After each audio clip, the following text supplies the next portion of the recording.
एक तो जब देखो सबको मेरी शादी की फिक्र लगी रहती है। बोझ बन गई हूं ना मैं सब पर। बोल दिया कि नहीं करनी मुझे शादी, फिर क्यों पीछे पड़ जाते हैं। कमरे में आते ही सब चीजें इधर से उधर उठाकर पटकी थी। वो काफी हद तक डिप्रेशन में चली जाती थी जब भी उसकी शादी का जिक्र होता था। अब आंसू बह रहे थे। बबीता उसके पास अंदर चली आई। सुमन मेरी जान, ऐसे क्यों करती हो। जिंदगी गुजारने के लिए किसी हमसफर की जरूरत तो होती ही है ना। फिर शादी क्यों नहीं करना चाहती। अंकल जी कितने परेशान हैं। वो चाहते हैं कि जल्द से जल्द तुम्हारी शादी हो जाए, तुम अपने घर की हो जाओ। इससे सब हल्का हो जाएगा। क्यों बबीता, क्या मैं इतनी बोझ बन गई हूँ। क्या सब मुझे यहाँ से निकालने पर तुले हुए हैं। वो नरम आंखों से बोली, पागल, ऐसी बात नहीं है। क्यों निगेटिव हो रही हो। सब अपने अपने रास्ते पर आगे बढ़ गए हैं, तुम वहीं रुक गई हो। सुमन आगे बढ़ो। कैसे आगे बढ़ूं बबीता। वो बोलता ही नहीं। जब भी आगे बढ़ने का सोचती हूँ ऐसा लगता है बेवफाई कर रही हूँ। वो क्यों चला गया मुझे छोड़ के। अब वो बहुत रो रही थी। क्यों गुनहगार हो रही हो। वो शहीद हुए हैं। जो वो चाहते थे उनकी आखिरी ख्वाहिश पूरी हुई है। हम सब भी तो है ना। हम सब ने भी तो खुद को संभाला है ना। मम्मी को ही देखो, उन्हें तो अब भी यकीन नहीं होता कि अमर भैया इस दुनिया में नहीं रहे। बबीता की आंखें भीग गई थी। सुमन बोली, मैं अमर के अलावा किसी को नहीं सोच पा रही बबीता। यह नहीं होगा मुझसे। प्लीज पापा को कहो मुझे मेरे हाल पर छोड़ दें। वो हाथ जोड़ गई थी तो बबीता ने उसे गले से लगाया। दोनों ही आंसू बहा रही थी। अमर सुमन का मंगेतर था और बबीता का बड़ा भाई आर्मी में था और 6 माह पहले शहीद हो चुका था। जब घर में सब उसकी शादी की तैयारियों में बिजी थे, सुमन बहुत खुश थी। लेकिन भारत पाक सीमा पर बढ़ती तनातनी की वजह से वो समय पर नहीं लौट पाया था। पूरे देश के हालात बदल गए थे। स्कूल कॉलेज सब बंद हो गए थे। अमर तो छुट्टी पर आने वाला था लेकिन उसकी छुट्टी कैंसिल हो गई थी। उसके दूसरे साथियों की भी छुट्टियां रद्द कर दी गई थी। शहीद होने के 2 दिन पहले तक उसका संपर्क बबीता से भी था और सुमन से भी। लेकिन फिर अचानक संपर्क टूट गया। सब घर वाले परेशान हो गए। फिर 2 दिन बाद खबर मिली, दुश्मनों से लोहा लेते हुए सीने पर 2 गोलियां लगने से वो जिंदा ना रह सका। एक गोली सीधा उसके दिल पर लगी जिससे कुछ देर में उसकी मृत्यु हो गई थी। जहां खुशियों के गीत बजने थे, जहां सबको अमर और सुमन की शादी का इंतजार था, वहां अब रोशनियों की जगह अंधेरे छा गए थे। अमर की माँ को बेटे के सिर पर पगड़ी सजानी थी लेकिन अब उसे सफेद कफन पहनाया गया। उसे तिरंगे में लपेटकर अंतिम विदाई दी गई। वो दिन ऐसा था कि सब बहुत रोना चाहते थे लेकिन अमर की आखिरी इच्छा थी कि अगर वो शहीद होगा तो कोई रोएगा नहीं। सब उस पे गर्व करेंगे और खुशी से विदा करेंगे। सब वक्त के साथ साथ खुद को संभालते जा रहे थे लेकिन सुमन, जो आज भी खुद को अमर की विधवा समझती थी जबकि उनकी सिर्फ सगाई हुई थी, और वो खुद को अमर की अमानत समझती थी, इसीलिए 6 माह बीत जाने के बाद भी वो आगे न बढ़ सकी। जब भी घर में उसके रिश्ते की बात होती तो वो ऐसे ही घबरा जाती और उल्टी सीधी बातें करने लगती। बबीता उसे समझाती लेकिन वो किसी की नहीं सुनती। पर अब रिश्ता किसी गैर का नहीं आया था, बबीता के छोटे भाई कबीर का, जो अमर से 1 साल छोटा था और आर्मी में था। बबीता सुमन की पड़ोसी थी और सुमन की दोस्त भी थी। दोनों परिवार में अच्छा व्यवहारिक संबंध था।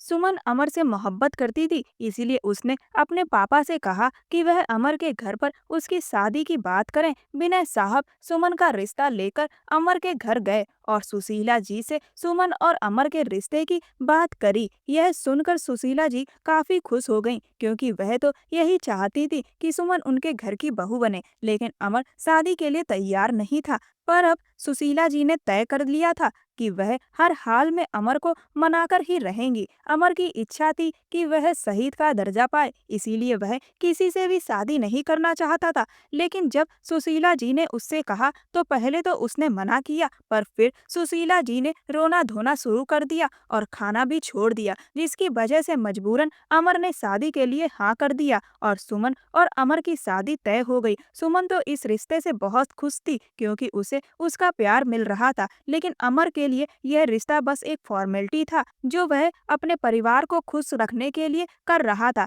लेकिन वह बिना बात सुमन का दिल दुखाना भी नहीं चाहता था। इसलिए उससे फोन पर बात कर लिया करता था और उसकी बातों का प्यार से जवाब दे दिया करता था।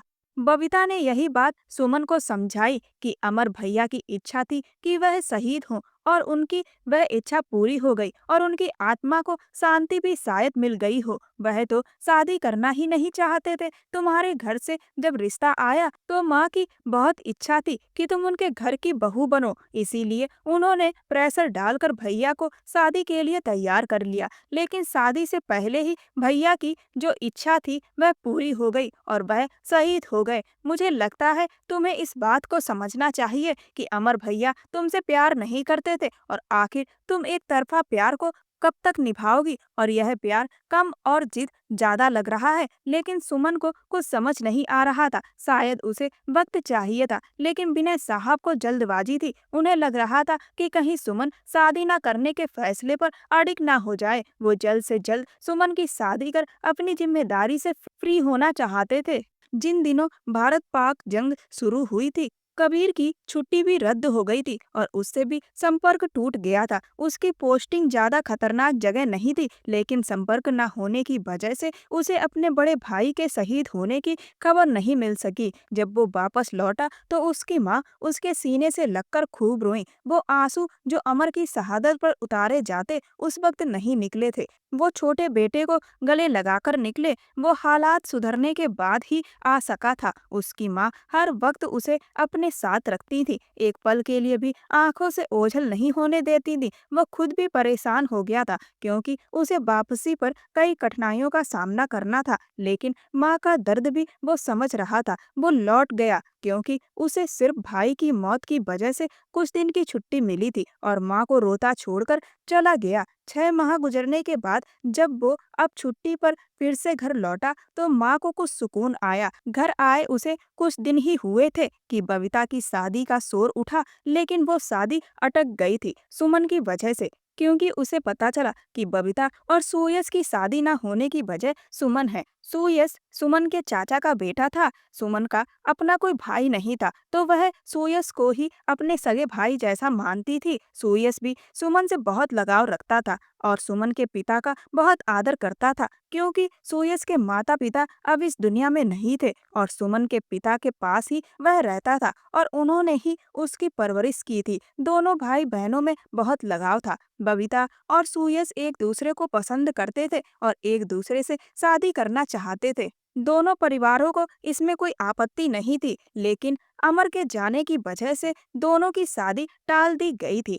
क्योंकि सुयश ने साफ कह दिया कि वह तभी शादी करेगा जब सुमन की शादी होगी। ऐसे में बबीता के घर वालों को काफी सोचना पड़ रहा था। एक तरफ सुमन किसी से शादी के लिए राजी नहीं थी, तो दूसरी तरफ बबीता के घर वाले अब उसकी शादी कर देना चाहते थे। हालात ऐसे नाजुक मोड़ पर आ गए थे कि तभी कबीर ने बहन को देखते हुए सुमन के लिए शादी की बात कह दी। उसकी माँ तो खुशी से रो पड़ी। सुमन उनकी बहू बने, यही उनकी बरसों से दबी ख्वाहिश थी। अमर के होते हुए तो यह पूरी नहीं हो सकी, लेकिन कबीर ने सुमन से शादी की बात कहकर उनके दिल से बहुत बड़ा बोझ उतार दिया था। कबीर के हामी भरते ही सुशीला जी फौरन विनय जी के घर रिश्ता लेकर पहुंच गईं। एक बार फिर से वह अपने बेटे कबीर का रिश्ता सुमन के लिए लेकर गईं। फर्क बस इतना था कि पहले बड़े बेटे के लिए रिश्ता लेकर गई थी, अब छोटे बेटे के लिए। जहां विनय साहब खुश हुए, वहीं सुमन ने साफ इनकार कर दिया। उसे शादी ही नहीं करनी थी।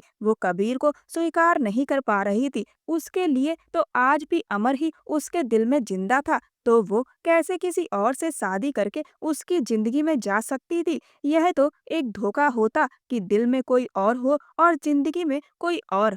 पर कोई भी उसकी बात समझने को तैयार नहीं हुआ और यूं कबीर से उसका रिश्ता तय कर दिया गया। उसने अपने पापा से बहुत कहा कि अमर की जगह किसी को नहीं देगी, फिर चाहे वो उसका छोटा भाई ही क्यों ना हो। लेकिन उसकी एक ना सुनी गई। बहुत सादगी से सुमन और कबीर की शादी कर दी गई। उस दिन सुमन ने अमर की तस्वीर और उसके दिए गए सारे गिफ्ट्स को एक बैग में बंद करके अलमारी की ऊपरी जगह पर रख दिया, जैसे वो इस दुनिया में आया ही नहीं था। सब उसके वजूद को भुलाकर आगे बढ़ गए थे, अपनी जिंदगियों में खुश व व्यस्त।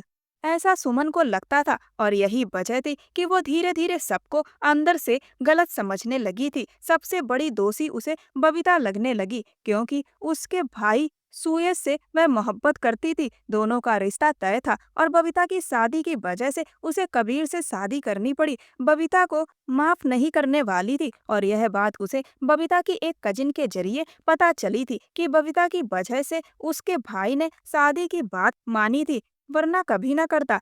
कबीर ने तो कुछ सालों से सुमन को देखा भी नहीं था। वो बहुत कम घर आता था और जब आता था तो ज्यादातर घर पर ही बना रहता था। अमर की सगाई में भी वो नहीं आ पाया था और आज उसने सुमन से शादी के लिए हाँ सिर्फ और सिर्फ बबीता की खुशियों के लिए की थी।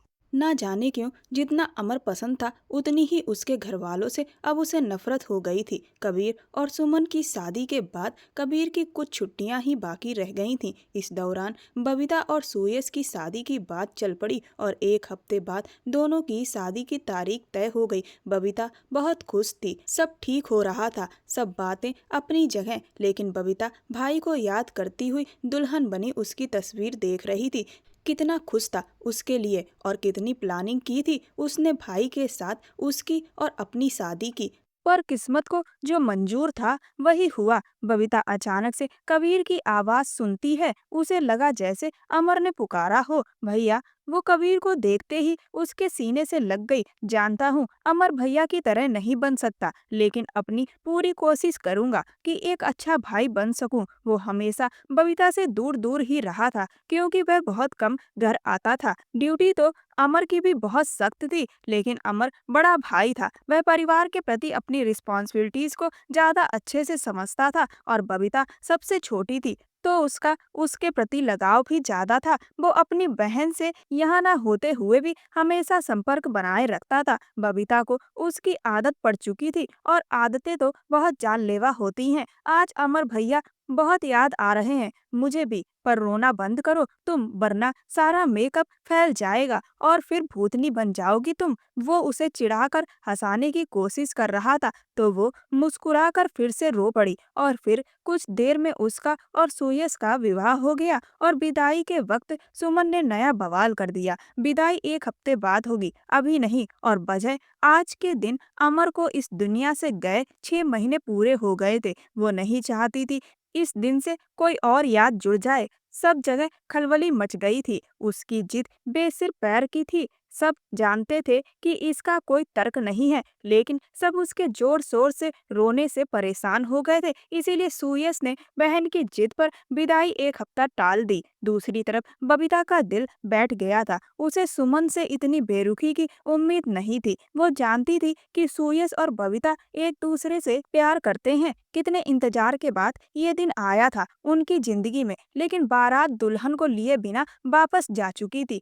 बबीता अपनी जगह से लड़खड़ाई तो कबीर ने फौरन उसे थामा, सहारा दिया। सुशीला जी विनय जी का झुका सिर देखकर चुप रह गई थी। वो बेटे और बेटी दोनों के हाथों मजबूर थे। बबीता जो अब पूरी तरह टूट चुकी थी, उसे सब कुछ गलत सा लगने लगा था। कबीर उसे शादी हॉल से घर ले आया। लोगों ने बहुत बातें की। सबको यही लग रहा था कि जब विदाई नहीं हुई तो शायद आगे चलकर तलाक ही हो जाए। कहने वालों ने तो यहाँ तक कह दिया कि सुमन की मानसिक हालत ठीक नहीं है, जो वो इस तरह की हरकतें कर रही है। घर आकर भी वो चुपचाप बैठी रही, एक शब्द नहीं बोली। कबीर ने उसे दवा दी, सुलाया। रात के 1 बजे सुयश कमरे से बाहर निकला तो विनय साहब भी पीछे पीछे बाहर आ गए। आज जो कुछ हुआ है अच्छा नहीं हुआ। सुमन इस हद तक चली जाएगी मुझे उम्मीद नहीं थी और तुमने बहुत गलत किया जो बबीता को दुल्हन बना छोड़ आए। लोगों ने क्या क्या बातें की होंगी ना। ताऊ जी, मेरे लिए सुमन बहुत मायने रखती है और आप जानते हैं कि मैं उसकी आंखों में आंसू देखता हूँ तो बहुत बुरा लगता है। और जो कुछ उसने खोया है उसके बाद इस तरह रिएक्ट करना नॉर्मल है। हमें उसे संभालना होगा और एक हफ्ते की तो बात है, हो जाएगी विदाई, पड़ोस में ही तो है बबीता। जहाँ इतना इंतजार किया तो एक हफ्ता और सही, मैं अपने रिश्ते की शुरुआत खुशियों पर करना चाहता हूँ। बबीता इस बात को समझेगी, मुझे ऐसा लगता है। आप फिक्र मत कीजिए, जाइए आप थोड़ा आराम कीजिए वरना तबीयत बिगड़ जाएगी। वो उन्हें कमरे में भेजता खुद अपने रूम में आ गया, जहाँ ताजे फूलों से सजी सजावट थी। पूरा कमरा खुशबू से महक रहा था। उसे बबीता की बेहद कमी महसूस होने लगी। अगर सुमन ने सारा तमाशा खड़ा ना किया होता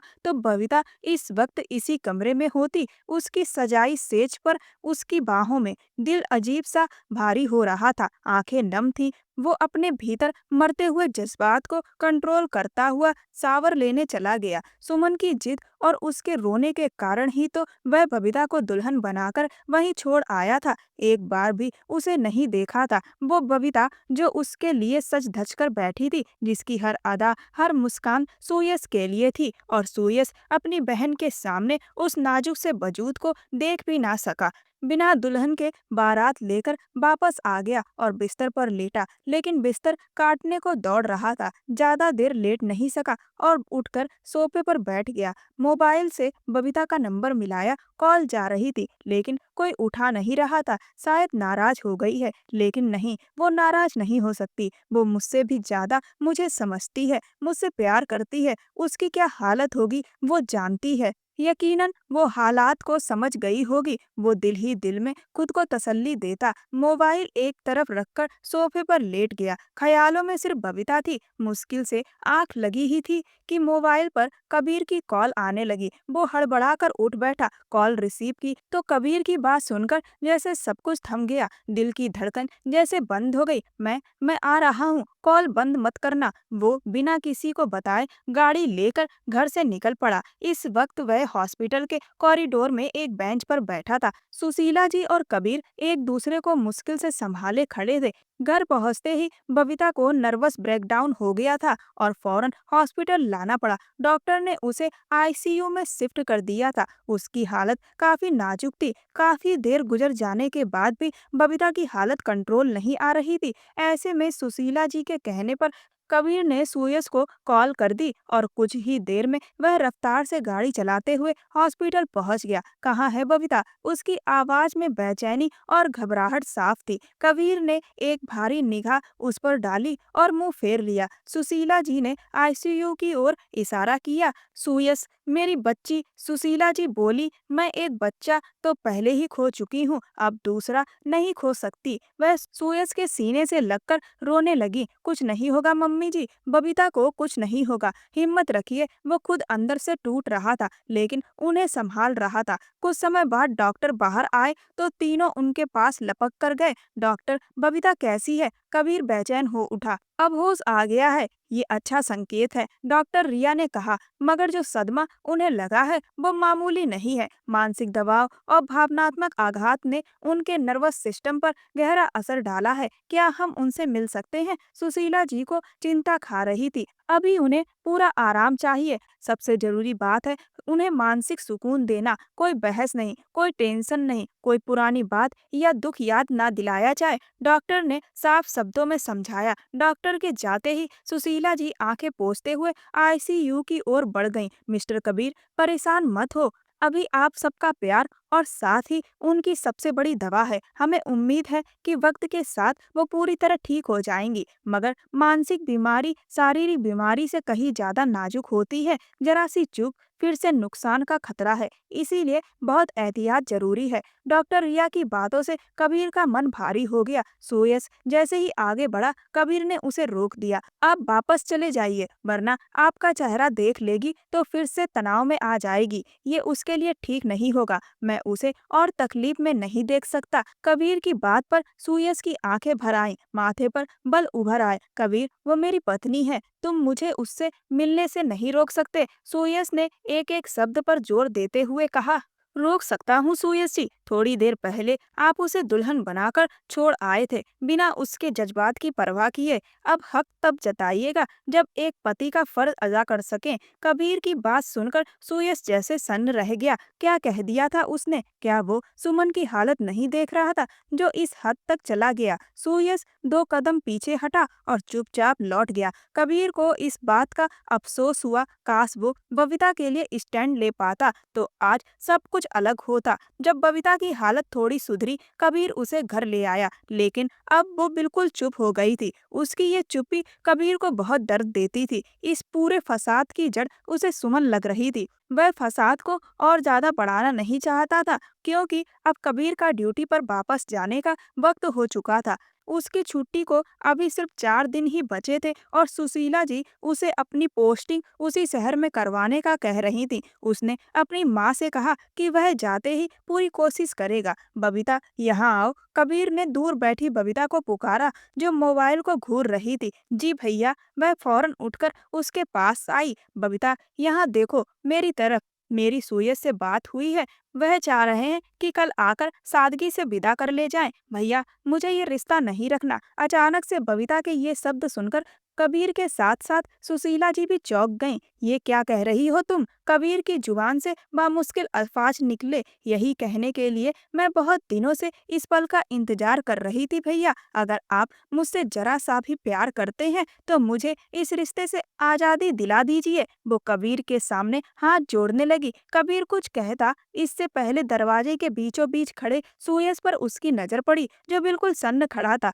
बबीता के जुड़े हुए हाथों को देख रहा था, जो कबीर के सामने थे। उसका दिल एकदम बबीता के लिए सख्त हो गया। वो कैसे उससे तलाक की बात कर सकती थी? इतना बड़ा फैसला वो कैसे ले सकती थी? पलट कर देखा तो बबीता भी पत्थर सी बन गई थी। सामने खड़ा सुयस हैरान था और अब भी उसके जुड़े हाथों को देख रहा था। उसे यकीन नहीं हो रहा था कि बबीता इस रिश्ते को खत्म करने के लिए इतनी मजबूर हो गई थी कि भाई के सामने हाथ जोड़ रही थी। अगले पल वो वहां से अपने कमरे की तरफ भाग गई। सुयस जी अंदर आइए। कबीर की पुकार पर सुशीला जी पलटी और सुयस को देखा तो रो पड़ी। उन्हें अंदाजा नहीं था कि वो दरवाजे पर खड़ा सब सुन रहा था। वो अभी बबीता के दिए हुए सदमे से उभरी नहीं थी कि अब एक और सदमा लग गया। अचानक उन्हें चक्कर आया और सिर थामकर सोफे पर गिर गईं। सुयस के कदम अंदर आने से इनकार कर रहे थे। सुयस बेटा, अंदर आ जाओ। वो पागल हो गई है। उसका दिमाग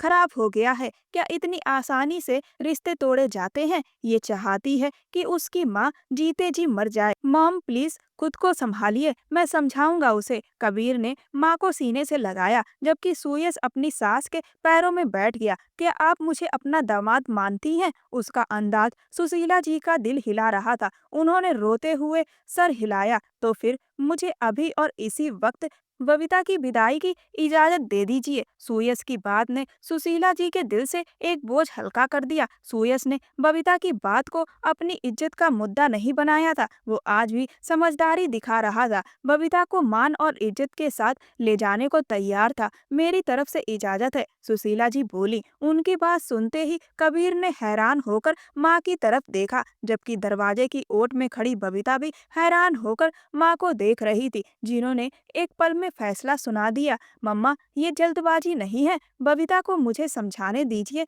कबीर ने बहन की तरफदारी करनी चाहिए। कबीर, अब बहुत देर हो चुकी है। मैं अब और देर नहीं करना चाहती और उसे जो भी समझाना होगा, सुयस उसका पति है, वो खुद ही समझा लेगा। सुशीला जी के कटाक्ष भरे अंदाज में कहने पर कबीर खामोश हो गया। ये उसकी खामोशी का ही नतीजा था, जब उसकी बहन का घर बसने से पहले ही उजड़ने लगा था। मुझे नहीं जाना वहाँ। मम्मा, मैं आपसे कह रही हूँ कि रिश्ता खत्म कर दें। आप उल्टा मुझे आज ही भेज रही हैं। माँ की बात सुनते हुए बबीता रूंधे गले से बोली, मैं फैसला कर चुकी हूँ बबीता। अब तुम सोच लो तुम्हें क्या करना है। आज इसी वक्त सुयस के साथ जाना है या अपनी माँ का मरा हुआ मुंह देखना है? सुशीला जी के इतने सख्त लफ्ज सुनकर बबीता का दिल दहल गया। अब उसके पास कुछ कहने को बचा ही नहीं था। फिर माँ की ख्वाहिश पूरी करने के लिए वो दिल पर पत्थर रखकर सुयस के साथ चली गई। सुयस, जो वहां सिर्फ विदाई की बात करने आया था, सीधे सीधे बबीता को लेकर लौट रहा था।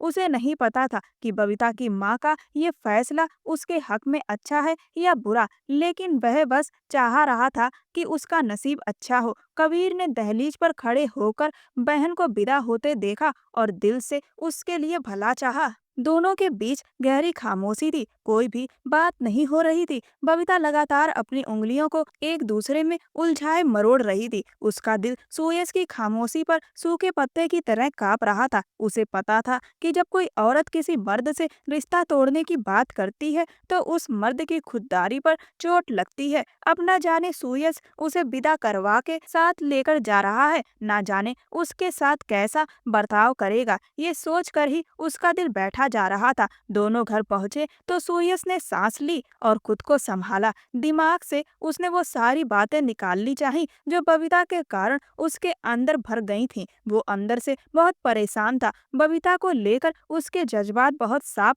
और सच्चे थे। वो दिल से न सिर्फ उसे चाहता था बल्कि उसकी इज्जत भी करता था। और उस वक्त विदाई न करवाने की वजह थी और उसे लग रहा था कि बबीता इस बात को समझेगी। इसके बावजूद बबीता ने अलग होने की बात कर दी। क्या वो ये नहीं जानती थी कि उनके बीच इस रिश्ते से पहले भी एक रिश्ता था, दिल का रिश्ता? क्या इतना आसान था इस रिश्ते से हट जाना? इसी एक सवाल ने सुयश को पूरी तरह बेचैन कर दिया था। दिल दुखा था। नाराजगी थी तो गुस्सा कर लेती, नाराजगी जता लेती, लेकिन सीधे तलाक की ही बात कर दी। उसके बाद घर में घुसते ही सुयश ने बबीता से कहा कि तुम्हारे दिमाग में जो भी चल रहा है उसे अपने तक ही रखो, ना मेरे ताऊ जी से डिस्कस करना। वो सख्त लहजे में बोल रहा था। सुमन घर में ही थी और उन दोनों को देखकर मुस्कुरा दी। कबीर ड्यूटी पर जाने वाला था, इसीलिए सुमन 2 दिन पहले ही अपने पापा के घर चली आई थी। बबीता बोली, ताऊ जी को तो नहीं, आपकी बहन को मैं यूं अचानक यहाँ देखकर थोड़ा दिक्कत में डाल सकती हूँ, हो सके तो संभाल लीजिएगा। वो सुयश को कुछ समझाने की कोशिश कर रही थी। सुयश भी उसकी बात पर थोड़ी उलझन लिए अंदर आया। तुम बबीता, यहाँ अचानक सीढ़ियाँ उतरती सुमन ने बबीता को अंदर आते देखा तो हैरानी से बोली। बबीता ने तंज भरी नजर उस पर डाली और पलटकर अंदर आते सुयश को देखा। इतने में विनय साहब भी वहां आ पहुंचे। नमस्ते ताऊ जी। नमस्ते बेटा। सुयश से बोले, ये बबीता यहाँ? तुम तो विदाई की बात करने गए थे ना, उसे साथ ले आए? उन्होंने हैरानी से पूछा। विदाई हो गई है ताऊ जी, अब ये यहीं रहेगी, कल ही रिसेप्शन रखेंगे, सुयश ने सपाट अंदाज में कहा, जबकि बबीता ने गहरी नजरों से सुमन को देखा जिसके चेहरे पर साफ बेचैनी थी। भाई, आपको ऐसे बबीता की विदाई नहीं करनी चाहिए थी। मेरी एक लौती फ्रेंड है, बहुत धूमधाम से लेकर आते हम इसे। सुमन ने सुयश से प्यार जताते हुए और सख्त नजरों से बबीता को देखते हुए आगे कहा। उसके एक एक शब्द में तंज था। बबीता, कमरे में जाओ। सुयश का लहजा सख्त था। बबीता चुपचाप कमरे की तरफ बढ़ गई।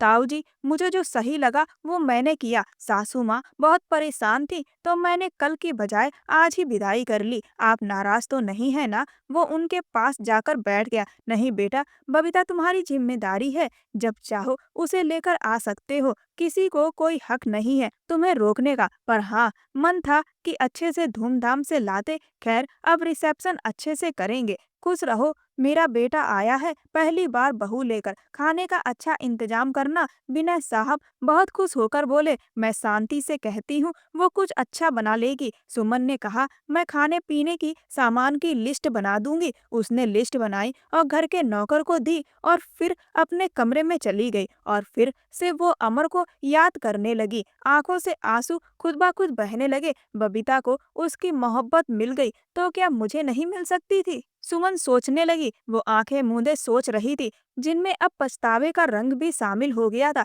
उसे अपने द्वारा की गई गलती का एहसास था। वो अमर के जाने को एक्सेप्ट नहीं कर पा रही थी और अब तो वो कबीर की पत्नी थी। वो सोच रही थी कि अब उसे कबीर के बारे में सोचना चाहिए, लेकिन उसके अंदर एक निगेटिव सोच आने लगी थी जो ना जाने उन सबको कहाँ ले जाने वाली थी। रात के खाने में अच्छा खासा इंतजाम किया गया था। ताऊ जी ने बबीता से बहुत प्यार से बात की, जबकि सुयश बेहद संजीदा और चुपचाप सा उसके आसपास मौजूद था। और वहीं दूसरी तरफ सुमन थी जो खामोश नजरों से उन दोनों को साथ देखती जा रही थी, लेकिन उसके लब एकदम खामोश थे, जैसे इस खामोशी के पीछे कोई बहुत बड़ा तूफान हो। कुछ देर बाद सुयश कमरे में आया तो बबीता सोफे पर बैठी हुई थी। वो जब से उसे घर लाया था एक बार भी उससे ठीक से बात नहीं की थी, ना ही कमरे में आया था। बबीता की निगाहें बिस्तर पर थीं, जहाँ गुलाब के सूखे फूलों की पंखुड़ियां बिखरी हुई थी, जैसे अपनी किस्मत पर आंसू बहा रही हो। बबीता की आंखें भी धीरे धीरे नम होने लगी। उसे बार बार वो रात याद आ रही थी जब सुहाग रात की जगह उसे अस्पताल के बिस्तर पर जाना पड़ा था। उसने गहरी सांस ली और अपनी आंखें बंद कर ली। लेकिन सवाल ये था कि 2 हफ्ते गुजरने के बाद भी सुयश ने वो सेज क्यों नहीं हटाई थी। ऐसा लगता था जैसे किसी ने उस बिस्तर को छुआ तक नहीं, मतलब सुयश ने खुद भी उस बिस्तर का इस्तेमाल नहीं किया था। वो जब से आई थी इन्हीं ख्यालों में उलझी हुई थी कि सुयश के कमरे में आने का भी उसे पता ना चला। लेकिन जब वो आगे बढ़कर खुद सेज हटाने लगा तो बबीता का ध्यान उसकी ओर गया। आपने इतने दिन से इसे हटाया क्यों नहीं? ना चाहते हुए भी वो उसके पास आकर पूछ बैठी। पता नहीं, वो बिना उसकी तरफ देखे जवाब दे रहा था, लेकिन सेज एक ही बार में हटाकर वो दूर चला गया। अब बिस्तर पर जगह जगह सूखे फूलों की पत्तियां मुरझाई और गिरी हुई थी। बबीता उन्हें समेटने लगी। रहने दो, नौकरानी आकर कर देगी, मैं कह दूंगा, उसने टोका। नहीं, मैं कर देती हूँ, इतना सा काम करने में कौन सी मेरी इज्जत चली जाएगी? वो व्यस्तता से बोली। सुयश खामोश रहा और बात बढ़ाए बिना बाथरूम की ओर चला गया। जब वापस आया तो कमरा एकदम साफ था और बबीता ड्रेसिंग टेबल के पास खड़ी थी। मेरे कपड़े नहीं हैं यहाँ, वो परेशानी से उसके पास आते हुए बोली। सुयश बाल सुखाते हुए हैरानी से बोला, सब कुछ तो है अलमारी में, देखो, शादी वाले दिन ही तुम्हारा सारा सामान खुद सुयश ने ही सेट करवाया था। उसके कपड़े, जूते, गहने, बैग, मेकअप, सब कुछ। पर वहाँ कुछ भी नहीं था। सुयश को भी झटका लगा। तभी दरवाजे पर दस्तक हुई और दोनों एक साथ पलटे। दरवाजा खुला और सुमन अंदर आते हुए हल्के से मुस्कुराई। वो मुझे माफी मांगनी थी। दरअसल मैंने तुम्हारे सारे कपड़े और बाकी चीजें जरूरतमंदों में बांट दी थी। सोचा था जब भैया तुम्हें लेकर आएंगे तो सब कुछ नया दिलवा देंगे, सरप्राइज देने वाले थे। लेकिन तुम तो यूं अचानक आ गई कि तुमने ही सबको सरप्राइज कर दिया। वो हल्के फुल्के अंदाज में बात कर रही थी, लेकिन उसकी बातों में छुपी नफरत बबीता साफ महसूस कर चुकी थी। सुमन, ये क्या है? सुयश ने ठंडे लेकिन साफ लहजे में टोका। कोई बात नहीं, जिसे जो ठीक लगा उसने कर दिया, इट्स ओके, बबीता ने बेहद संजीदगी से कहा। लेकिन उसका दिल अंदर ही अंदर बहुत टूट गया था। उसने अपने पसंद से सजी हर एक चीज को सोचकर खरीदा था। हर चीज कीमती थी और अब वो सब जरूरतमंदों में बांटती गई थी। उफ! सुमन ने तुरंत खुद को संभालते हुए सुयश की ओर देखा। सुयश, तुम बबीता को बाजार ले जाकर उसकी पसंद की नई शॉपिंग करवा दो, खुश हो जाएगी। वरना ये ना हो कि मुझे मन ही मन कोसती रहे। वो मुंह बनाते हुए अफसोस से बोली। मैं ऐसा क्यों करूंगी सुमन? मेरे लिए इंसानों की अहमियत है, उनके जज्बात और भावनाएं। मटेरियल चीजें मेरे लिए कोई मायने नहीं रखती और ये बात तुम अच्छे से जानती हो। बबीता ने सादगी से जवाब दिया। जानती हूँ, बहुत बड़ी दयालु हो तुम। तुम्हारे बस में हो तो पूरी दुनिया पर दया कर दो। खैर, मैं चलती हूँ, बहुत रात हो गई है, सुबह मिलते हैं, गुड नाइट, वो कहते हुए वहां से चली गई। जबकि बबीता अभी भी उसके अंदाज को देखकर हैरान थी कि वही तो थी उसकी दोस्त जो कभी उसकी जरा सी तकलीफ पर तड़प उठती थी और आज वही उसे दर्द दे रही थी। क्यों? आखिर वो ऐसी तो नहीं थी। उसका नर्वस ब्रेकडाउन हुआ था। वो अस्पताल में जिंदगी और मौत से लड़कर आई थी। एक बार भी सुमन ने न हाल चाल पूछा और ना ही मिलने आई, बल्कि आज जब आमने सामने हुई तब भी एक बार नहीं पूछा। वहीं दूसरी तरफ सुयश का भी यही हाल था, जैसे उसने भी अपनी बहन की तरह उसका बॉयकॉट कर दिया हो। इन्हीं सब बातों को सोचते हुए बबीता ने उस रिश्ते को खत्म करने की बात की थी, लेकिन वजह किसी को नहीं बताई। क्या उसके अपने नहीं जानते थे कि वो बिना कुछ कहे क्यों टूट रही थी? बबीता ने गहरी सांस ली और गर्दन घुमाई तो देखा सुयश ठीक उसके पास लगभग 1 इंच की दूरी पर खड़ा था। उसे अपने सामने देखकर एक पल को उसका दिल जैसे रुक गया। वो उसके चेहरे के नक्श में इस कदर खो गई कि सब कुछ भूल गई। याद रहा तो बस सामने खड़ा वो शख्स और उससे अपनी मोहब्बत। बबीता के हाथ अपने आप उसके चेहरे तक बढ़े और उसने अपने हाथों में उसका चेहरा थाम लिया। वो जरा सा पंजों के बल ऊपर हुई और उसके माथे पर अपने होठों से छू लिया। सुयस ने अपनी निगाहें झुका ली। उसका वो स्पर्श जैसे उसकी रूह तक उतर गया था। आज उसके सख्त लफ्ज जैसे पिघल गए थे। बबीता की आंखों से आंसू बह निकले और गालों तक पहुंच गए। सुयस ने वो आंसू अपनी उंगलियों से पोंछे। रो क्यों रही हो, कोई दिक्कत है अब भी? उसने नरमी से पूछा। बबीता ने उसकी ओर देखे बिना गर्दन झुका ली। तो फिर किस बात का दुख है जो यूं आंसू बहा रही हो? एक बात पूछूं आपसे सुयस? उसने अचानक सवाल किया, जैसे दर्द में लिपटी आवाज हो। अगर मैं मर जाती तो क्या तुम मुझे देखने भी नहीं आते? ये कहते हुए वो हिचकियों के साथ रोने लगी। उसके शब्दों ने सुयस के दिल को झकझोर दिया। वो तुरंत उसके बालों में हाथ ले गया और उसका चेहरा अपने चेहरे के बहुत करीब ले आया।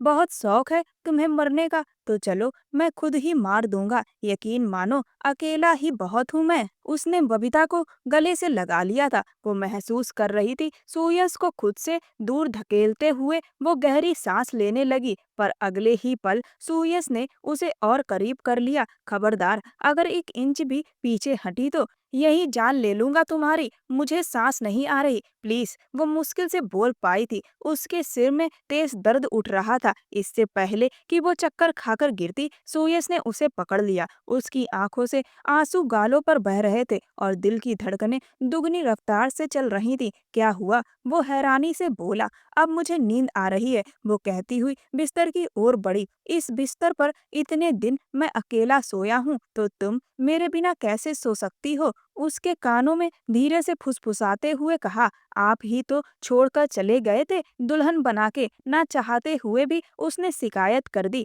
जबकि सोच रखा था कि कुछ नहीं कहेगी। सुयस ने गहरी सांस लेते हुए उसे अपने पास खींचा। जानती हो क्या हालत हुई थी मेरी उस वक्त? कितनी तकलीफ में था मैं जब वो फैसला लिया। लेकिन मुझे तुम पर यकीन था कि तुम मुझे समझोगी। तुमको मैंने अपने दिल में बसाया था। उसने अपने दिल की ओर इशारा किया और बबीता उसकी आंखों में खो सी गई। तुमने तो मुझे तोड़ दिया बबीता। जब मुझे पता चला कि तुम अस्पताल में हो, नर्वस ब्रेकडाउन, सोच सकती हो क्या हालत हुई थी मेरी उस वक्त। फिर भी मिलने क्यों नहीं आए? उसका एक और शिकवा था। सुयस मुस्कुरा दिया और बोला, आया था उसी दिन, लेकिन मुझे यह कहकर लौटा दिया गया कि मैं कमजोर हूँ, कि अपनी बीवी के लिए खड़ा नहीं हो पाया। लेकिन कोई ये क्यों समझेगा कि उस शख्स के दिल पर क्या गुजरी होगी। मर्द को भी दर्द होता है। कभी कभी वो मजबूर होता है अपने परिवार के लिए, अपनी बहन के लिए। उस दिन मुझे अपनी खुशी या अपनी बहन के दुख में से किसी एक को चुनना पड़ा। बहन की हालत देखकर उसका साथ दिया, क्योंकि उसका दुख बहुत बड़ा था। मैंने सोचा कि तुम और मैं तो एक दूसरे से बहुत प्यार करते हैं और एक दूसरे का साथ भी हमें मिल गया है। जहाँ तक हमने इतना इंतजार किया तो 1 हफ्ते और कर लेंगे। यह फैसला लेना मेरे लिए आसान नहीं था। इस फैसले को लेते हुए अंदर ही अंदर मैं 1000 बार मर सा गया, पर मुझे विश्वास था कि तुम मुझसे सच्चा प्यार करती हो ना, तुम जरूर समझोगी। पर वो भी टूट गया। आपका यूं दुल्हन बनाकर मुझे चले जाना मेरी सोच से परे था। ऐसा लगा आपके साथ आप मेरी जान भी ले गए हो जैसे। पता नहीं क्यों, लेकिन मुझे यकीन था कि आप सिर्फ मेरे हैं। आप कभी मुझे चोट नहीं पहुंचा सकते। दोनों ही मोहब्बत में नाकाम साबित हुए थे। शायद मोहब्बत कभी कभी इम्तिहान मांगती है और हम इस बात को समझ नहीं पाए और इस इम्तिहान में उलझ कर रह गए। फिर क्या किया जाए? वो अब बहुत नरमी से उससे पूछ रहा था। सुबह सोचेंगे, अभी तो मुझे नींद आ रही है। क्या आपके बिस्तर पर सो जाऊं? वो उसके बिस्तर की तरफ इशारा करते हुए पूछती। बेहद मासूम लग रही थी। मेरे बिस्तर पर मेरी मर्जी चलेगी, जैसा मैं चाहूंगा वैसे सोना पड़ेगा तुमको। वो उसके करीब एक कदम बढ़ा और बबीता की सांसें जैसे थम गईं। वो घबराई। उसकी इस मासूम हरकत पर सुयस के होठों पर मुस्कान आ गई। डर रही हो मुझसे? वो अपने बालों में हाथ फेरता एक एक कदम उसकी ओर बढ़ा। बबीता को मजबूर कर गया कि वो पीछे हटे और इसी में लड़खड़ाकर सीधे बिस्तर पर जा गिरी। सुयस मुस्कुराया। बबीता, क्या तुम मुझे हक दोगी? तुम ठीक हो? ये माथे पर पसीना क्यों है? इतनी घबरा क्यों रही हो? वो एकदम पीछे हट गया और उसका यूं घबराना सोयस को बिल्कुल अच्छा नहीं लगा। उसे उठाकर बैठाया और उसके हाथ थाम लिए। बबीता ने भी गहरी सांस ली। मैंने तलाक की बात की थी तो आपको गुस्सा तो आया होगा। वो दिल की बात जुबां पर ले आई। नहीं, वो बहुत सादगी से कहता। उसके हाथ में उंगलियां उलझाता रहा। आपको देखकर तो यही लग रहा था। और फिर आपने जिस तरह माँ जी से विदाई की बात की, मुझे तो यही लगा कि आप मुझे घर लाकर वो बात अधूरी छोड़ गई। तो सोयस ने मुकम्मल की। तुमको लगा मैं घर लाकर तुम पर जुल्म करूंगा? तुम मुझे ऐसा समझती हो? अफसोस हो रहा है। वो सर झटक कर बोला, आई एम सॉरी। उसके बाजू से चिपकती आंखों में आंसू लिए बोली। तो उसके यूं पास आने पर सोयस सब कुछ भूल गया। उसे और पास करता, जस्ट रिलैक्स, बेफिक्र रहो। मुझे अपने जज्बात पर कंट्रोल करना आता है। छोटी मोटी गुस्ताखी है बस। बाकी इस मामले में तुम लकी हो। तुमको एक सेल्फ कंट्रोल इंसान मिला है। वो पीछे बिस्तर पर हथेलियां टिकाकर उसे प्यार से देखता हुआ बोला। तो बबीता जरा सा मुड़कर उसके करीब आई। और अगर मैं कहूँ कि मेरा दिल कर रहा है कि ये इंसान खुद पर कंट्रोल ना करे। उसे यह बात इतनी प्यारी लगी कि उसके चेहरे पर एक भरपूर मुस्कान आ गई। बबीता भी शर्मा कर अपना चेहरा छुपा गई। सुयस ने लाइट्स ऑफ करते ही उसे अपने गले से लगा लिया। बबीता ने भी पूरे दिल से इस रिश्ते की शुरुआत करते हुए सुयस को अपना सब कुछ सौंप दिया। सुयस और बबीता की शादी के बाद कबीर को वापस गए आज एक हफ्ता हो गया था। एक बार फिर से संपर्क टूट गया था। सुशीला जी फिर से अकेली पड़ गई थी। बबीता दिन में एक बार जरूर आ जाती थी उनका हालचाल लेने, जबकि विनय साहब ने तो उन्हें अपने साथ चलकर रहने को भी कहा। लेकिन वो अपना घर छोड़ने को राजी ही नहीं हुई, बल्कि उन्होंने विनय साहब से सुमन की विदाई मांग ली। इस बार कबीर के वापस आने पर वो सुमन को विदा करवाकर साथ ले जाना चाहती थी। विनय साहब ने इस बार सुमन से बिना पूछे ही हामी भर दी। जब सुमन को इसका पता चला तो वो गुस्से से उबलती हुई बबीता के कमरे में पहुंच गई। बबीता अभी अभी नहाकर निकली थी कि सुमन को देखकर ठिठक गई। दोनों के बीच बातचीत लगभग बंद थी। सुमन तंज कसने से बाज नहीं आती थी, लेकिन बबीता का दिल बहुत बड़ा था। वो उसकी हर बात चुपचाप सुन लेती थी। पर अब एक बात थी कि बबीता अब उससे कुछ पूछती नहीं थी। सुमन अपनी सबसे अच्छी दोस्त को खो चुकी थी। तुम और तुम्हारा भाई किस मिट्टी के बने हो? सुमन ने तिल मिलाते हुए कहा। इतनी बेइज्जती के बाद भी रिश्ता कायम रखे हुए हो। कोई भी इज्जत वाला होता तो कब का रिश्ता खत्म कर चुका होता। बल्कि यहाँ तो विदाई मांगी जा रही है। तो एक बात कान खोलकर सुन लो, मैं कभी भी कबीर के साथ विदा होकर उस घर में नहीं जाऊंगी जहाँ मेरे अमर की यादें हैं। अंत में उसका लहजा रुंध गया था। बबीता तो जड़ हो गई थी। कबीर के जाने से पहले ही सुमन अपने पिता के घर चली आई थी। फिर उसके बाद वह वापस अपने ससुराल नहीं गई थी। सुशीला जी ने भी उसे नहीं बुलाया था, यह सोचकर कि कबीर यहाँ नहीं है और यह शादी उसने खुशी खुशी नहीं की है तो उसे अच्छा नहीं लगेगा। अपने घर रहेगी कुछ दिन तो सुकून में रहेगी। आज उसे पता चला था कि सुमन के दिल में चल क्या रहा है। वो उसके साथ क्यों दुश्मनी निभा रही थी। तो वो चाहती थी कि रिश्ता खत्म हो जाए। बबीता ने अफसोस से सिर झुका लिया। मेरी बातों को ड्रामा मत समझना। मैं मर तो सकती हूँ लेकिन अपने अमर के साथ बेवफाई नहीं कर सकती। वो कहते हुए रो पड़ी। अमर भैया अब इस दुनिया में नहीं रहे और तुम यह भूल रही हो कि अब तुम कबीर भैया की पत्नी हो। बाकी कबीर भैया को आ लेने दो। इस बार मैं खुद कहूंगी उनसे कि तुम्हें विदा कर ले जाएं। बबीता उसके सामने आते हुए मजबूत लहजे में बोली। सुमन बोली तो मैं चाहती हूँ कि वो लौट कर ही ना आए। बबीता उसकी बात पर तड़प ही गई। उसकी आंखों से आंसू बहने लगे। सुमन वहां से निकलती चली गई। बबीता की आंखों से आंसू बहते रहे। उसका दिल घबरा सा गया। अंदर आते सुयस ने उसे हिचकियों से रोते देखा तो अपना लैपटॉप फौरन कुर्सी पर फेंकते हुए अंदर दौड़ा और उसके पास आया। क्या हुआ है बबीता मेरी जान, क्यों ऐसे रो रही हो? उसे अपने साथ लगाते हुए पूछने लगा और वो उसके गले लगते ही जोर जोर से रो पड़ी। प्लीज कबीर भैया को ले आइए, मुझे उनकी बहुत याद आ रही है, मेरा दिल घबरा रहा है। 2 दिन से उन्होंने बात भी नहीं की, कोई संपर्क नहीं है, प्लीज उन्हें ढूंढ कर ले आइए। वो हिचकियों से रोते हुए उसे बोलती रही, अच्छा रो मत, मैं कल सुबह ही पता करता हूँ, पता चलते ही बात भी करवाऊंगा, लेकिन बस तुम्हारी आंखों में आंसू नहीं आने चाहिए। उसका आंसुओं से भीगा चेहरा पोंछते हुए उसने उसके सर पर हाथ फेरा। उसकी बात पर बबीता का दिल कुछ हद तक शांत हुआ,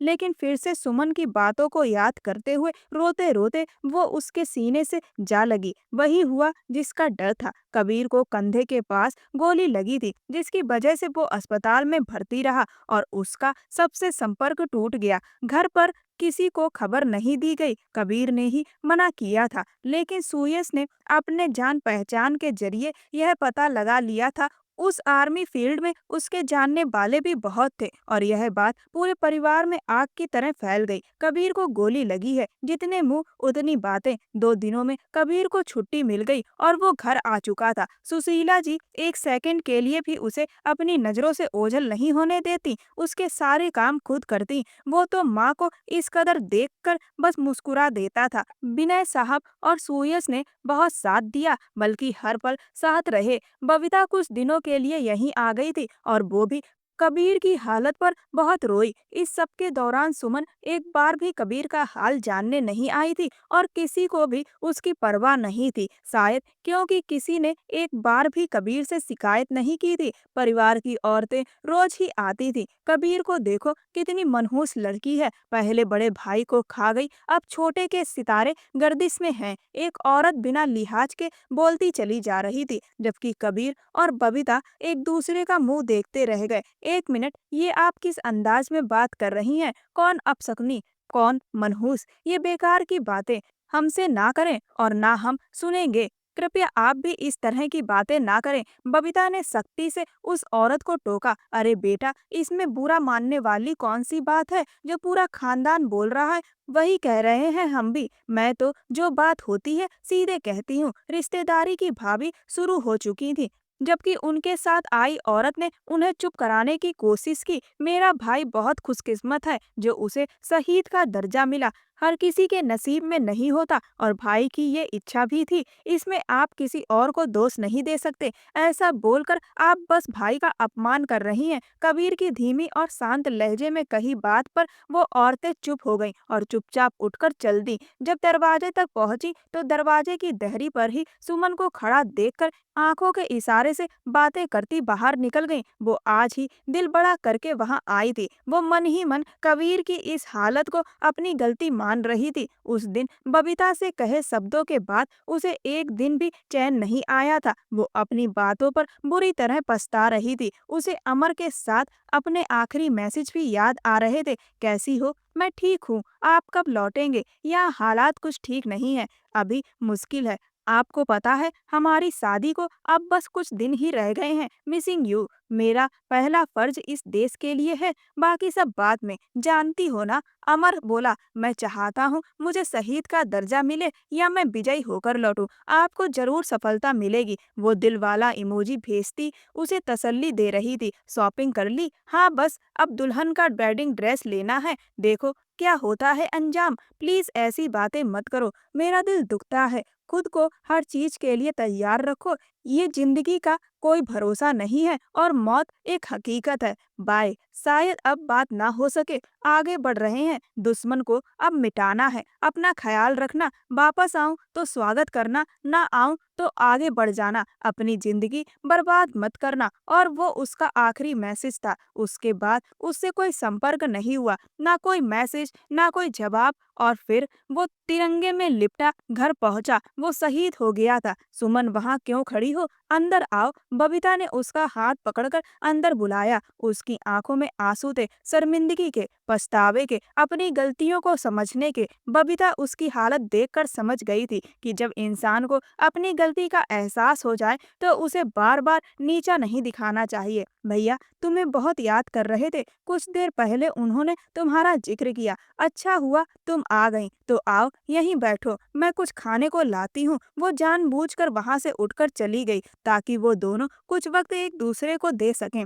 कैसी हो? कबीर ने सिर झुकाए बैठे देखा तो सुमन खुद ही पूछ बैठी। सुमन ने सिर उठाकर उस महान इंसान को देखा। क्या कुछ ना कहा था उसने उसे, लेकिन मजाल थी कि कबीर ने कभी जुबान से कुछ बोला हो या किसी से शिकायत की हो, बल्कि खामोशी से उसके कहे हुए सारे ताने दिल में समेटे वो चला गया था। ये तो मुझे तुमसे पूछना चाहिए, वो आंसू पोंछते हुए बोली।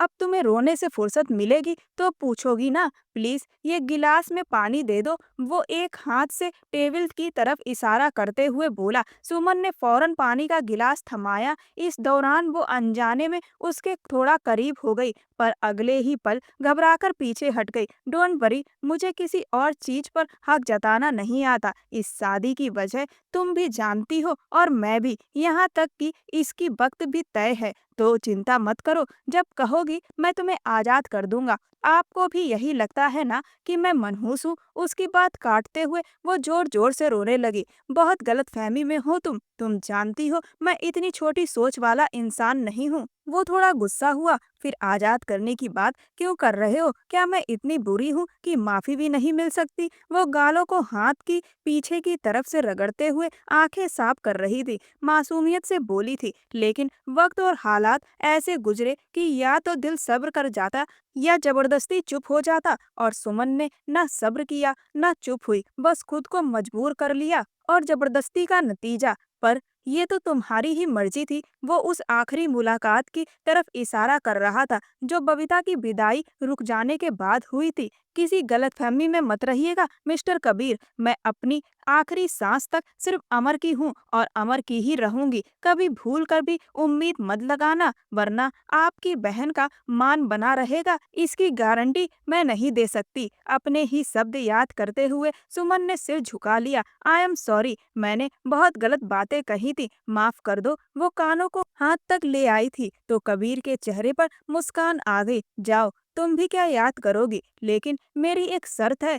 कैसी शर्त? वो जो अभी अभी खुश हो रही थी अचानक रुक गई। शर्त ये है कि अब रिश्ता पत्नी की तरह पूरी ईमानदारी से निभाओगी, कोई और नहीं, सिर्फ मैं और तुम। बोलो मंजूर है? वो आंखों में शरारत लिए बोला। हाँ मंजूर है, सुमन ने भी नजरों में संजीदगी लाकर कहा। लेकिन मेरी भी एक शर्त है, आप अब अकेले कहीं नहीं जाएंगे। जहाँ जाएंगे मुझे साथ लेकर जाएंगे। अब मुझ में हिम्मत नहीं बची है कि किसी और अपने को खो सकूं। वो कहते कहते रोने लगी। जो कबीर इसके मजाक पर हंसने वाला था, उसके आखिरी शब्दों ने उसे एकदम गमगीन कर दिया। उसने धीरे से हाथ बढ़ाया। सुमन ने हथेली फैलाई। कबीर ने उसका नर्म हाथ पकड़कर झटके से अपनी तरफ खींच लिया और वो सीधा उसके करीब आ गई, मगर खुद को उससे छूने से बचाते हुए उसकी आंखों में देखने लगी, जहां मोहब्बत, इज्जत और अपनापन बस गया था। खुद को मजबूत बनाओ। सुमन अब समझ चुकी थी कि किसी के जाने से जिंदगी ठहर जाए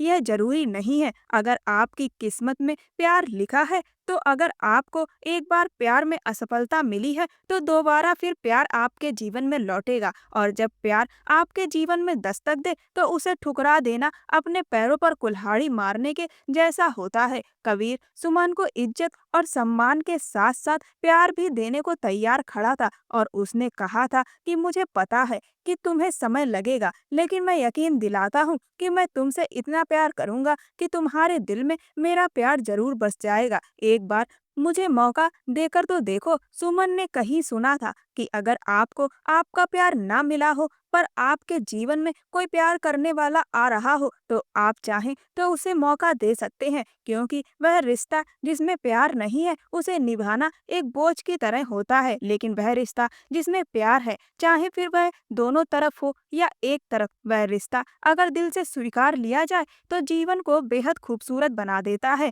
जिस तरीके से कबीर ने सुमन के साथ बर्ताव किया, उसे इज्जत दी, उसे प्यार दिया, तब सुमन को समझ आया कि ऐसा कभी भी अमर ने उसके साथ नहीं किया। और सही मायने में प्यार क्या होता है, यह कबीर ने सुमन को समझाया। शाम तक विनय साहब और सुयश भी पहुंच गए थे। सुमन ने बबीता के साथ मिलकर रात के खाने का बहुत अच्छा इंतजाम किया। बबीता को सुमन में वही पुरानी झलक दिखाई दी। विनय जी ने कबीर से कहा कि कबीर बेटा, तुम सुमन को लेकर मन में कोई बैर मत रखना। यह जो भी कुछ हुआ उसमें उसकी कम गलती और मेरी ज्यादा गलती थी, क्योंकि सुमन अभी शादी के लिए तैयार नहीं थी। शायद उसे कुछ और वक्त चाहिए था अमर के दर्द से निकलने के लिए, लेकिन मैंने उस पर प्रेशर बनाया क्योंकि मुझे लगा कि जल्द से जल्द मैं उसकी शादी कर दूं तो अपने फर्ज से फ्री हो जाऊं। और इसीलिए मैंने सूयश से यह कहा कि वह यह शर्त रखे कि जब सुमन शादी करेगी तभी मैं शादी करूंगा, जिससे शायद सुमन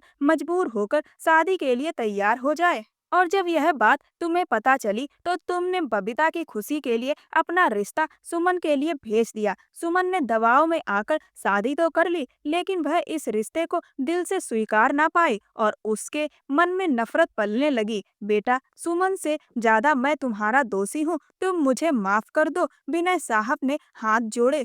कबीर ने उनके हाथ पकड़ लिए और बोला कि पापा जी, आप बड़े हैं, आप इस तरीके से हाथ जोड़ते हुए अच्छे नहीं लगते, लेकिन मैं ये जरूर कहना चाहूंगा कि किसी पर शादी को लेकर दबाव नहीं बनाना चाहिए, क्योंकि जब किसी की शादी प्रेशर में जबरदस्ती की जाती है तो उसकी वजह से कई जिंदगियां खराब होने के चांस रहते हैं, क्योंकि जरूरी नहीं कि वक्त के साथ हर व्यक्ति जबरदस्ती के रिश्ते को स्वीकार ही ले। मैं खुशकिस्मत हूँ कि सुमन ने मुझे मौका दिया है अपने दिल में जगह बनाने के लिए। अगर वह इस रिश्ते को बिल्कुल भी स्वीकार नहीं कर पाती तो आज दो दो जिंदगियां गलत फैसलों की वजह से खराब हो जाती। शादी ही जीवन में सब कुछ नहीं होता है। कोई अगर करना चाहे तो ठीक है, और कोई अगर नहीं करना चाहे तो भी कोई बात नहीं है। पर खैर, अब जो होना था वह हो गया। अच्छी बात यह है कि जिंदगी पटरी पर आई हुई नजर आ रही है, इसीलिए हमें अब खुशी खुशी जिंदगी को आगे बढ़ाना चाहिए। सबने खुशनुमा माहौल में खाना खाया। सुशीला जी अपने घर में अरसे बाद रौनक देखकर बहुत खुश हुई। उन्होंने मिठाई के साथ बात छेड़ दी कि जल्दी सुमन की विदाई करवा लेंगे, जो कबीर के ठीक होते ही की जानी थी। लेकिन सुमन को इस बात पर ऐतराज हुआ। सबने हैरानी से उसकी तरफ देखा। बाबा, मुझे यहीं रहना है, उन्हें मेरी जरूरत है और पत्नी होने के नाते मेरा फर्ज है कि मैं इनके सुख दुख में साथ रहूं। सुमन के मुंह से ऐसे बोल सुनकर सब हैरान रह गए, यहाँ तक कि कबीर भी, जिसने कभी यूं ही मजाक में कह दिया था। और वो लड़की सबके सामने बिना कोई हिचकिचाहट उसके साथ रहने का ऐलान कर रही थी। बेटा, मैं चाहती हूँ कि मेरी बहू दुल्हन बनकर इस घर में आए, पूरे सम्मान के साथ। सुशीला जी की बात पर कबीर हल्का सा मुस्कुराया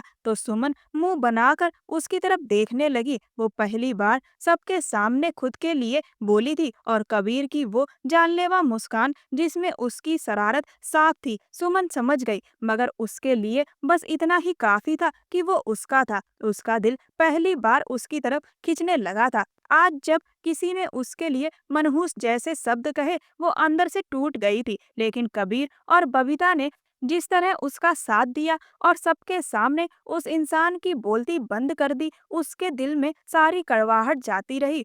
और अपना तो वही होता है ना, जो किसी गैर के मुंह से आपके खिलाफ बात सुनकर चुप ना बैठे, बल्कि आपके लिए खड़ा हो जाए। कबीर का प्यार पाकर सुमन के दिल में कबीर के लिए इज्जत बढ़ गई, और धीरे धीरे कबीर ने सुमन के दिल पर राज कर लिया। कबीर ने जब सुमन को प्यार के बदले प्यार दिया तो उसने पहली बार प्यार पाने पर कैसा फील होता है ये महसूस किया। अमर के साथ रिश्ते में उसने सिर्फ प्यार किया था, बदले में उसे प्यार मिला नहीं था। सुमन के दिल ने कबीर के प्यार को स्वीकार कर लिया था। वो अपनी जिंदगी को खुशियों से भर देना चाहती थी। किस्मत से उसे एक बार फिर प्यार हुआ था, और उसे उस प्यार के बदले प्यार मिला भी था। वो उसे खोना नहीं चाहती थी। विनय साहब ने कहा कि सुयश और बबीता का रिसेप्शन होना था, लेकिन गेस्ट हाउस खाली ना होने की वजह से उसे टाल दिया गया था। अब मैं सोच रहा हूँ कि इन दोनों का रिसेप्शन एक साथ ही करवा दूं, तो बहुत जल्द एक अच्छा सा गेस्ट हाउस ढूंढकर रिसेप्शन की दावत रखते हैं। एक हफ्ते बाद सुमन और बबीता दोनों के रिसेप्शन की दावत रखी गई। सभी मेहमान उसमें शामिल हुए, और सुमन दुल्हन बनकर कबीर के घर आई और बबीता दुल्हन बनकर सुएज के घर गई। इस तरीके से दोनों घरों में रौनक लौट आई। दोस्तों, कोई भी फैसला किसी के भी ऊपर जबरदस्ती नहीं थोपना चाहिए, उसकी वजह से कई जिंदगियां खराब होने के चांस रहते हैं। साथ ही साथ अगर आपको सच्चा प्यार करने वाला जीवन साथी मिल रहा है तो आपकी किस्मत बहुत अच्छी है, क्योंकि आज के वक्त में सच्चे दिल से चाहने वाले लोग बहुत कम मिलते हैं। आपको यह कहानी कैसी लगी मुझे कमेंट सेक्शन में जरूर बताएं। मेरे चैनल को सब्सक्राइब कर वीडियो को लाइक कर दें और वीडियो को ज़्यादा से ज़्यादा शेयर करें। धन्यवाद।